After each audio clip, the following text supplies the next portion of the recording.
இங்கே நிற்கும் நம்முடைய வேட்பாளர் இரண்டாவது முறையாக களத்தில் நிற்கிறார். உங்களுடைய பேர் ஆதரவோடு எங்களுடைய தலைவர் ராகுல் காந்தியின் ஆசி பெற்ற வேட்பாளராகவும் மாண்புமிகு முதலமைச்சர் அண்ணன் தளபதி அவர்களுடைய ஆசி பெற்ற வேட்பாளராகவும் இந்திய கூட்டணி கட்சிகளின் தலைவர்களின் ஆசி பெற்ற வேட்பாளராகவும் இரண்டாவது முறை களம் காணுகிறார்.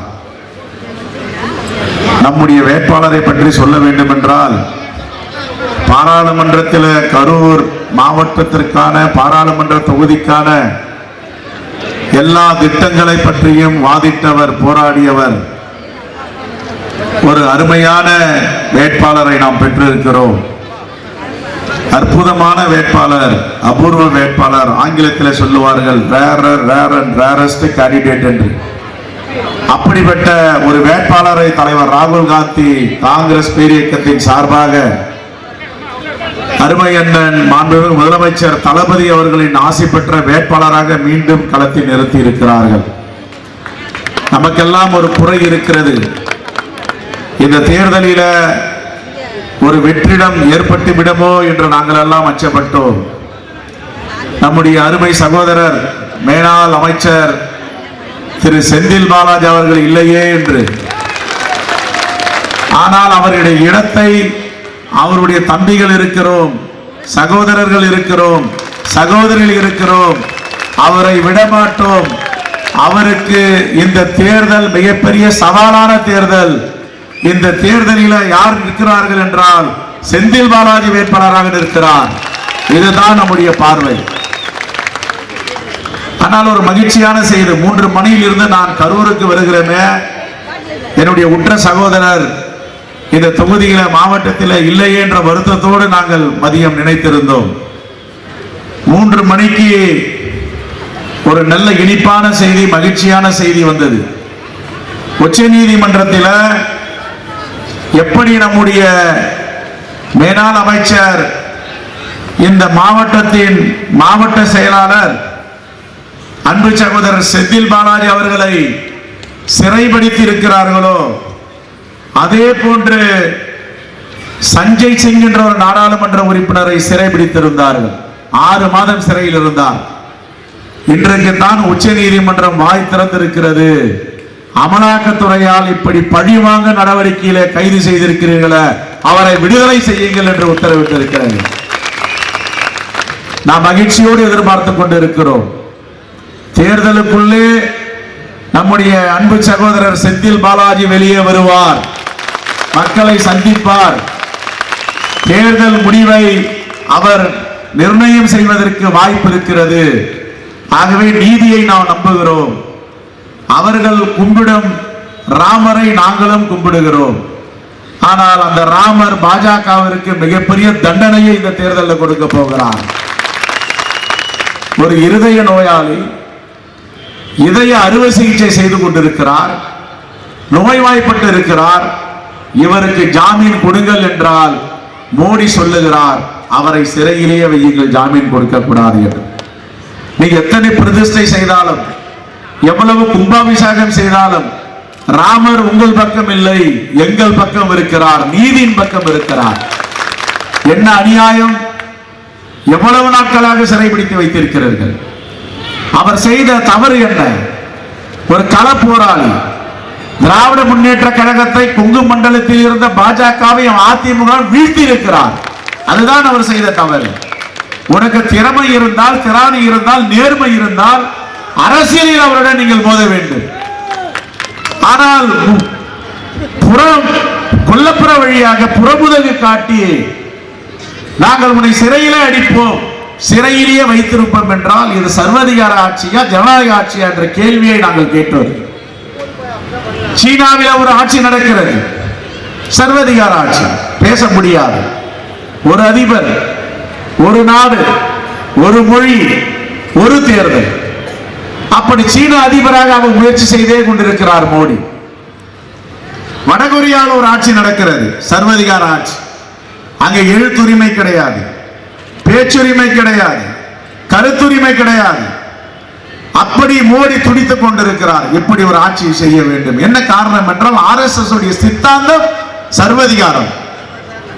பாஜகவை மட்டும் ஒழித்தால் போதாது, RSS ஒழிக்க வேண்டும் என்று எங்க தலைவர் ராகுல் காந்தி சொல்லி இருக்கிறார். எவ்வளவு பெரிய உண்மை இருக்கிறது. இந்த நாடு என்பது விடுதலை பெற்ற பொழுது இந்த நாட்டில் யார் பிறக்கிறார்களோ அவர்கள் எல்லாம் இந்த நாட்டின் பிரஜைகள், குடியுரிமை பெற்றவர்கள், எல்லோரும் இந்நாட்டு மன்னர்கள். இதுதான் நம்முடைய கோட்பாடு, இதுதான் நம்முடைய கொள்கை. மோடி என்ன சொல்லி இங்க வாக்கு சேகரிக்க வருகிறார்? 10 ஆண்டுகளுக்கு முன்பு கொடுத்த வாக்குறுதியை ஒன்றாவது நிறைவேற்றி இருக்கிறாராம். ஒன்றே ஒன்று. பிப்ரவரி மாதம் 7ஆம் தேதி 2014ஆம் ஆண்டு திருச்சியில பேசுகிறார். என்ன பேசினார்? நாங்கள் ஆட்சிக்கு வந்தால் 6 மாதத்தில் வெளிநாடுகளில் வங்கியில் உள்ள பணத்தை எல்லாம் திரும்பி இந்தியாவிற்கு கொண்டு வந்து ஒரு வாக்காளருடைய கணக்கிலும் 15 லட்சம் ரூபாயை சேர்ப்பேன் என்று சொன்னார். சேர்த்தாரா? சேர்க்கவில்லை. என்னுடைய தொகுதியில, திருப்பெரும்புதூர் தொகுதியில, எங்க ஊரில மணிமங்கலத்தில் 200-300 பேர் வங்கி கணக்கை திறந்தார்கள். மோடி 15 லட்சம் கொடுப்பாரு. 1000-2000 கூலி வேலைக்கு போன பணத்தெல்லாம் போட்டாங்க. 6 மாசத்துல மோடி அந்த பணத்தையும் திருடிட்டார், எடுத்துட்டார். ஜீரோ பேலன்ஸ் காட்டுதுன்றாங்க. இதுதான் மோடியுடைய வரலாறு. 2 கோடி பேருக்கு வேலை வாய்ப்பை தருவேன் என்று சொன்னீர்களே, இதுவரை ஏன் கொடுக்கவில்லை? இருந்த வேலை வாய்ப்பும் போய்விட்டது. பண மதிப்பிழப்பு, கள்ளப்பணம், கருப்பு பணம், தீவிரவாத பணத்தை நான் ஒழிப்பேன் அப்படின்னு சொன்னார். டிமானிசேஷன், தமிழ்ல பண மதிப்பு இழப்பு 98% வங்கிக்கு போயிடுச்சு.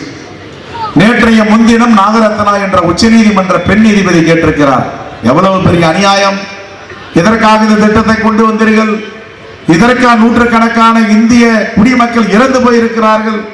பெண்களுக்கு திருமணம் செய்ய முடியாமல் போயிருக்கிறது. இவ்வளவு பெரிய கொடுமை இந்த நாட்டில் நடக்கிறதா என்று வேதனைப்பட்டிருக்கிறார். சர்வதிகார நாடு பாகிஸ்தான், சர்வதிகார நாடு ஆப்கானிஸ்தான், இங்கெல்லாம் நீதிமன்றம் தலையிடும்.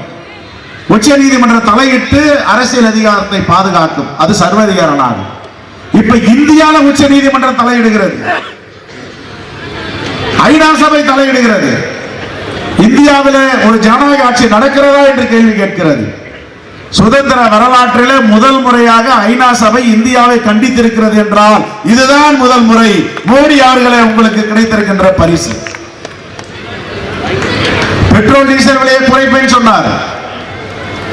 இந்திய பொருளாதாரத்தை அமெரிக்கா நிகருக்காக மாற்றுவேன் சொன்னார். மாத்தினாரா? மாத்தல. ஒரு குடிமக்கள், கரூர்ல வாழ்கின்ற நம்முடைய பெரியோர்கள், இளைஞர்கள், தாய்மார்கள் மத்தியில் 1,80,000 கடன் சுமையை ஏற்றிருக்கார். இதுதான் அவர் செஞ்ச சாதனை. யார் சொன்ன வாக்குறுதியை நிறைவேற்ற முடியவில்லை? 10 ஆண்டுகளாக நிறைவேற்ற முடியவில்லையே. எதை சொல்லி வாக்கு சேகரிக்க வருகிறீர்கள்? நாங்களும் இந்துக்கள் தான். செல்வ பிறந்தையர் நான் இந்து, எங்க பாய் இஸ்லாமியர், டேவிட் கிறிஸ்தவர், எல்லோரும் இங்க உட்கார்ந்திருக்கும். ஆனா நம்முடைய நாட்டுக்கு என்ன பெருமை? வேற்றுமையில் ஒற்றுமை. என்ன பண்றாங்க அவங்க? இந்து இந்துன்னுட்டு தர்மபுரம் ஆதீனத்துக்கிட்ட போறானுங்க அண்ணாமலையுடைய ஆட்கள்.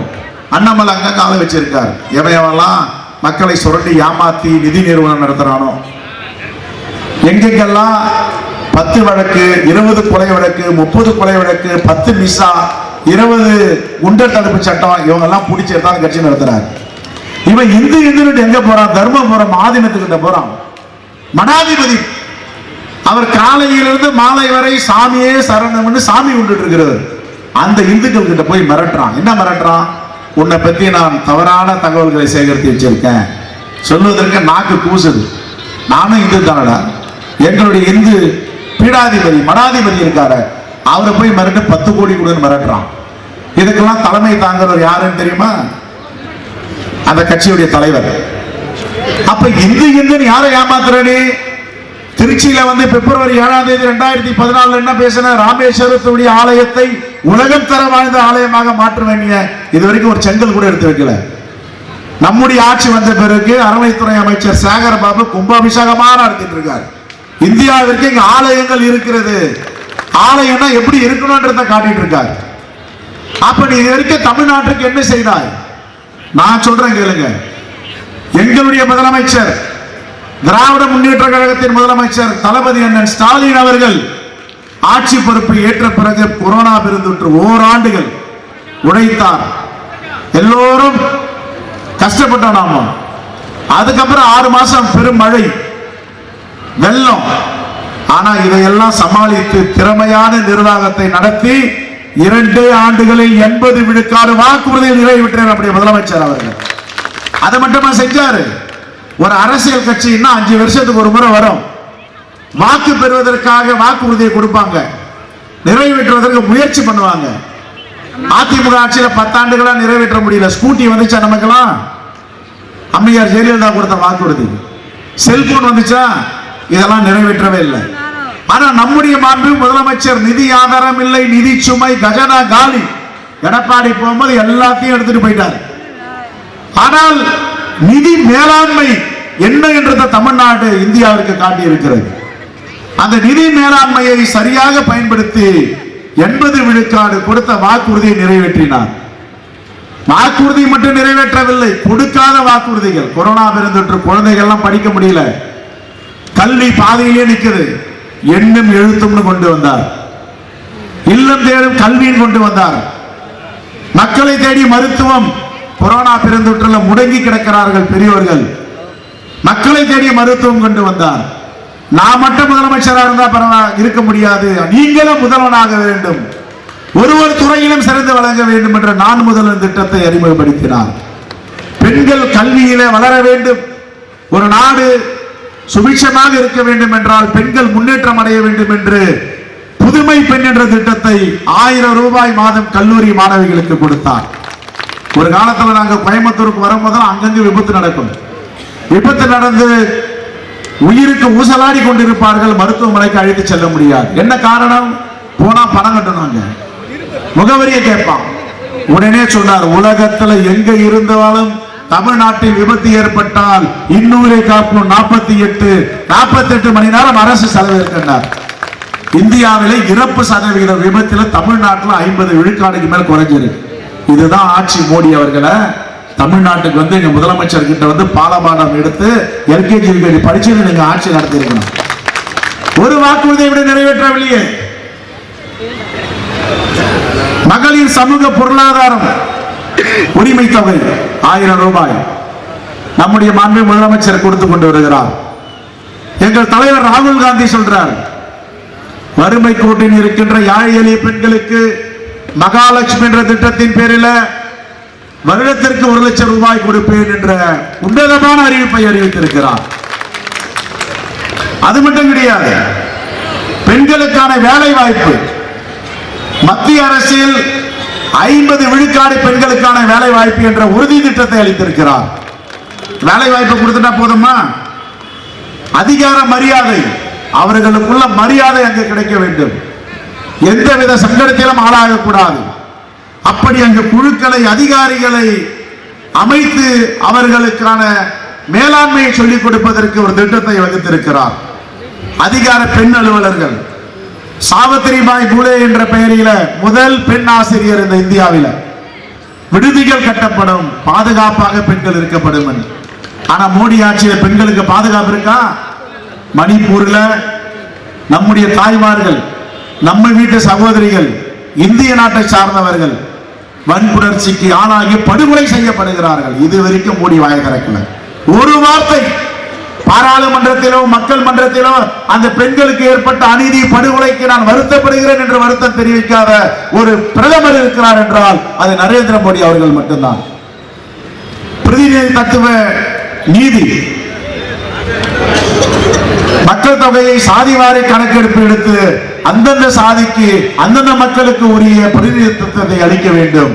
இப்படி பல திட்டங்களை, விவசாயிகளுக்கான நீதி, தொழிலாளர்களுக்கான நீதி. இந்த நாட்டிலே 50 கோடி மக்களுக்கு மேல் அமைப்பு சாரா தொழிலாளர்களாக இருக்கிறார்கள். மோடி ஆட்சியில 176 ரூபாய் கொடுக்கிறார். இந்தியா கூட்டணி ஆட்சிக்கு வந்தால் 400 ரூபாய் கொடுக்கப்படும் என்று பிரகடனப்படுத்தியிருக்கிறார். அது மட்டும் கிடையாது, அவர்களுக்கு ஆயுள் காப்பீடு, மருத்துவ காப்பீடு, அவருக்குள்ள அதிகாரங்களை மேம்படுத்தப்படும் என்று அறிவிப்பு செய்திருக்கிறார். நம்முடைய இளைஞர்களுக்கு படித்த பட்டாதாரி டிப்ளமோ படித்தவர்களுக்கு வருடத்திற்கு 1 லட்சம் ரூபாய் தருவோம், வேலை வாய்ப்பின்மையை நாங்கள் அகற்றுவோம் என்று சூழ்நிலைத்திருக்கிறார். இதெல்லாம் எங்க தலைவர் சொல்றது. மாநிலத்தில் உள்ள முதலமைச்சர் சொன்ன வாக்குறுதியை நிறைவேற்றி இருக்கிறார். சொல்லாததை கொடையாக தமிழ்நாட்டு மக்களுக்கு கொடுத்திருக்கிறார். எங்களுடைய தேசத்தின் தலைவர் ஒருமுகமாக ஒரு குரலாக இருக்கின்ற ராகுல் காந்தி அவர்கள் இந்த திட்டங்களை கேரண்டி ஸ்கீம் என்று உன்னதமான 5 திட்டங்களை அறிவித்திருக்கிறார். மோடி நீங்க என்ன அறிவிச்சீங்க? இது வரைக்கும் என்ன கொடுத்திருக்கிறீங்க சொல்லுங்க பாப்போம். இவரால் நன்மை அடைந்தவர்கள் யார்?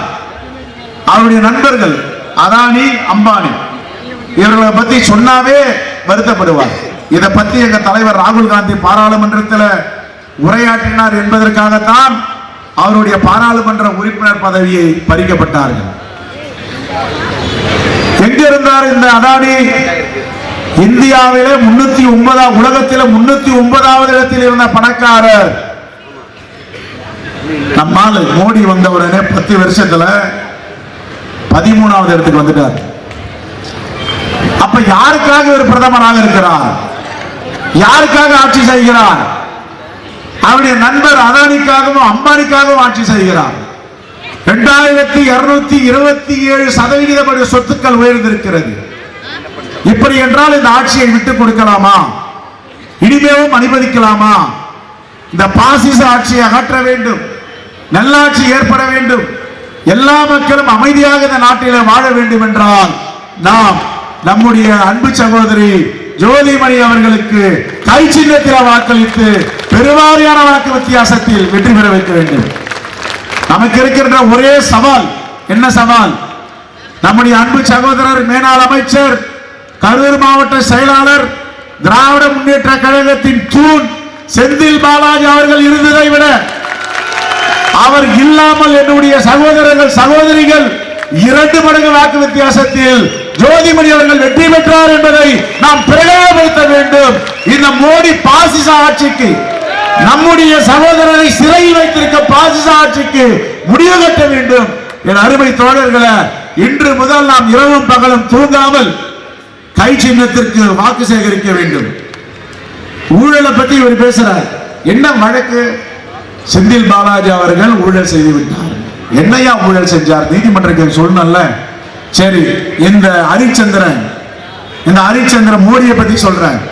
நான் சொல்லல, எங்க கூட்டணி தலைவர்கள் சொல்லல.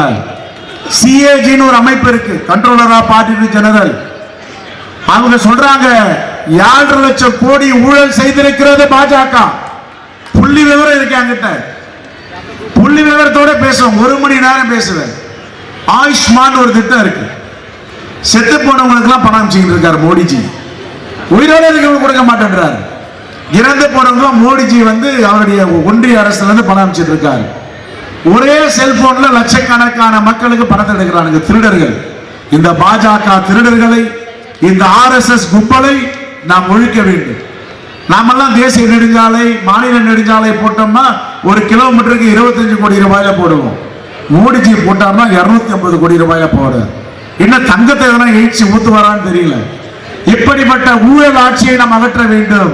நான் சொல்லுகிறேன், மோடி அவர்களே, அண்ணாமலை அவர்களே, நீங்க பேசுங்க. நீங்க என்னென்ன செஞ்சிருக்கீங்க, என்னென்ன பண்ணிருக்கீங்க? நாங்க சொல்றோம், திராவிட முன்னேற்ற கழகமும் காங்கிரஸ் பேரியக்கமும் எங்களுடைய கூட்டணி கட்சிகளும் 10 ஆண்டுகள் ஆட்சியில் இருந்தோம். தமிழ்நாட்டுக்கு என்னென்ன கொண்டு வந்திருக்கோம்? இந்திய அரசு 11 விழுக்காடு ஒன்றிய நிதிநிலை அறிக்கையிலிருந்து 11 விழுக்காடு தமிழ்நாட்டுக்கு செலவு பண்ணியிருக்கோம். 2000 ஆண்டுகள் இலக்கிய பெருமை கொண்ட தமிழ் மொழியை செம்மொழி ஆக்கியிருக்கோம். பெருங்கனவு 100 ஆண்டுகளாக நம்முடைய தமிழர்கள் அந்த கனவை நிறைவேற்ற வேண்டும் துடித்திருந்தாங்க. முத்தமிழறிஞர் கலைஞர் ஒரே வார்த்தை கேட்டார், என்னுடைய தியாக தீபமாக இருக்கின்ற அன்னை சோனியா காந்தி கிட்ட, தமிழை செம்மொழியாக்குங்கள். இந்த தமிழை செம்மொழியாக்கி அங்கீகரித்தது காங்கிரஸ் பேரரசு. மோடி நீ என்ன பண்ணிருக்கியா சொல்லு பாப்போம். அடுத்தது செம்மொழி தமிழ்நாடு மத்திய நிறுவனம் சென்னையில் அமைச்சிருக்கும். இதை இங்கிருந்து பெங்களூர் கொண்டு போய் துடிச்சிட்டு இருக்காரு. இப்போ இதையெல்லாம் நாங்க செஞ்சோம். நீ ஏதாவது செஞ்சியா தமிழ்நாட்டுக்கும் தமிழ் மொழிக்கும் தமிழ் மக்களுக்கும்? தமிழ்நாடு முழுவதும் நெடுஞ்சாலை 55,664 கோடியில 23 கோடி 23 லட்சம் ரூபாயில நெடுஞ்சாலைகள், பாலங்கள். எல்லோருக்கும் தெரியும் 10 ஆண்டுகளுக்கு முன்னாடி எப்படி இருந்துச்சு. காங்கிரஸ் ஆட்சிக்கு வந்த பேர் எங்க பாரு மேம்பாலங்கள், சாலைகள். அப்ப நம்முடைய அண்ணன் டி.ஆர். பாலு நெடுஞ்சாலைத்துறை அமைச்சராக இருந்தார். இந்தியாவிற்கே வழிகாட்டியது தமிழ்நாடு என்று சொல்லுவோம்.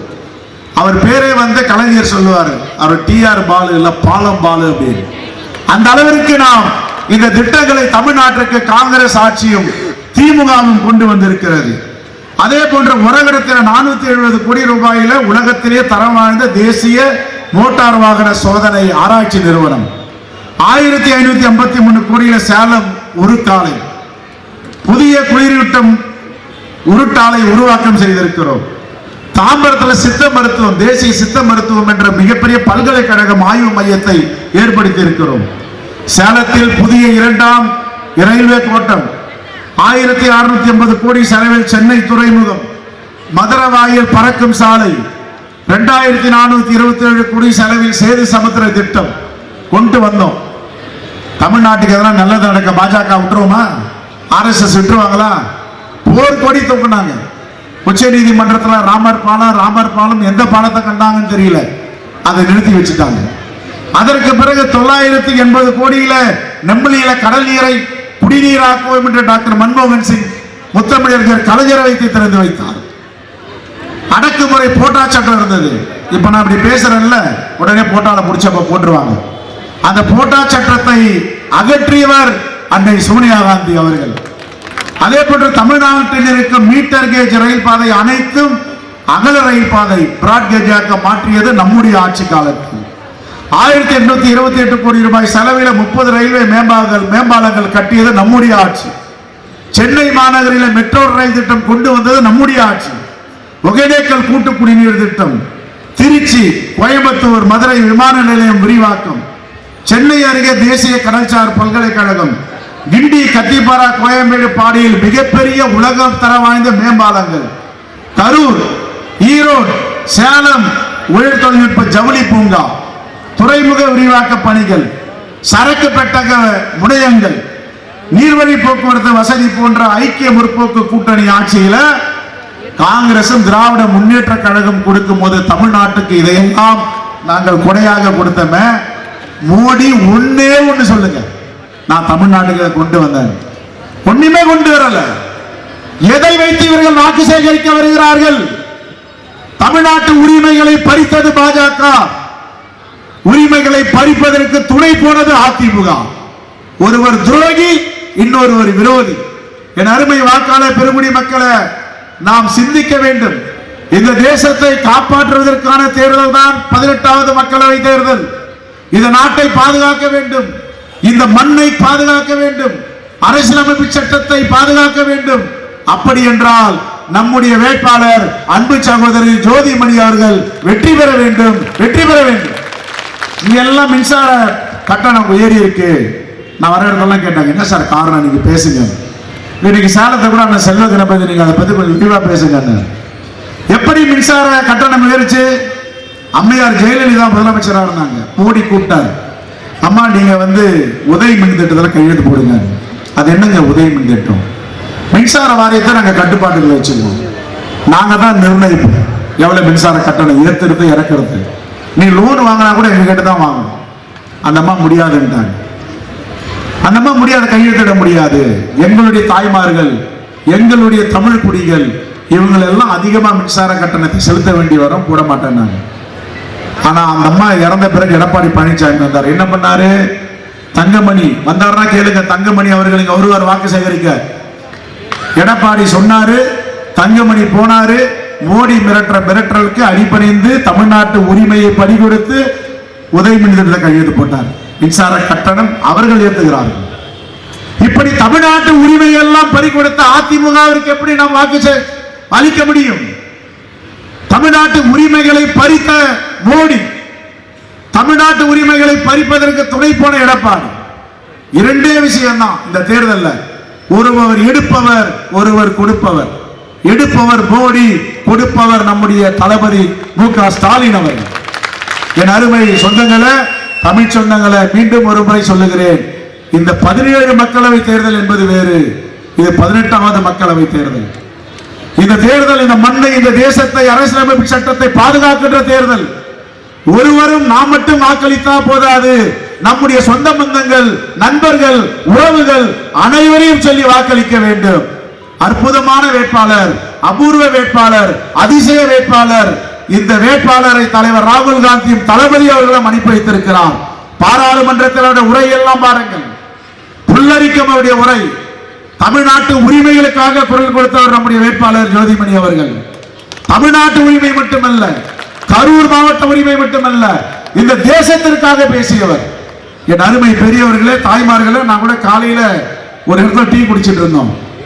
எங்க போறீங்கன்னு கேட்டாங்க. எல்லாம் வந்து கரூருக்கு போறோம்னாங்க. இந்த 100 நாள் வேலை செய்யற அம்மாவுக்கு சீட்டு கொடுத்துக்கிறாங்களாமான்றாங்க. எவ்வளவு எளிமை பாருங்க. 100 நாள் வேலை செய்பவர் அவரை முகத்தை பார்த்த உடனே, எளிமையை பார்த்த உடனே, படத்தை பார்த்த உடனே நம்ம 100 நாள் வேலை செய்யற ஒரு அம்மா மாதிரி இருக்காங்களே அப்படின்னு. அந்த அளவிற்கு எளிமையான, நேர்மையான, உன்னதமான, கண்ணியமான ஒரு பெண்மணியை இங்கே தலைவர் ராகுல் காந்தியும் தளபதி அவர்களும் அணிவித்திருக்கிறார். என் அருமை தாய்மார்களே, இந்தியா கூட்டணி தலைவர் பெருமக்களே, நாம் தமிழ்நாட்டில மிகப்பெரிய அளவில் கிண்ண சாதனை படைக்கின்ற அளவிற்கு நாம் அவ்வளவு பெரிய வாக்கு வித்தியாசத்தில் வெற்றி பெற வேண்டும். இந்தியாவிலே முதன்மை தொகுதியாக, தமிழ்நாட்டில் முதன்மை தொகுதியாக வெற்றி பெற வேண்டும். ஏனென்றால் நாம் இங்கு வெற்றி பெறுவதும், அதிகமான வாக்குகளை சேகரிப்பதும் மோடிக்கு கொடுக்கின்ற செருப்படியாக இருக்க வேண்டும் என்று சொல்லி என்னுடைய உரையை முடிக்கிறேன்.